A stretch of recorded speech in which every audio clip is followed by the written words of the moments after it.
నెరచుకునే స్థితిని కలిగి ఉన్నాడు. ఆయన ఉన్నప్పుడు ఒక రీతిగాను, లేనప్పుడు ఒక రీతిగాను ఆయన ఉండలేదు. సంఘానికి అదే నేర్పుతున్నాడు ఆయన. మనం ఏ విధంగా కలిగి ఉండాలి?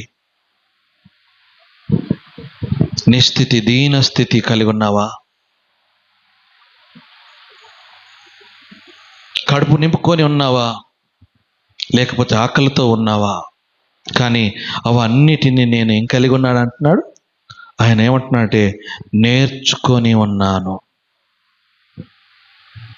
అమ్మా, ఏం నేర్చుకుంటున్నావు? సంఘంకి వెళ్తున్నావు, ఏం నేర్చుకుంటున్నావు? అమ్మా, వాక్యాన్ని వింటున్నావు, ఏం నేర్చుకుంటున్నావు? పౌలు అంటున్నాడు నేను నేర్చుకున్నాను అంటున్నాడు. ఆయన నేర్చుకొని మరి 1 కొరింథీ 11 అధ్యాయం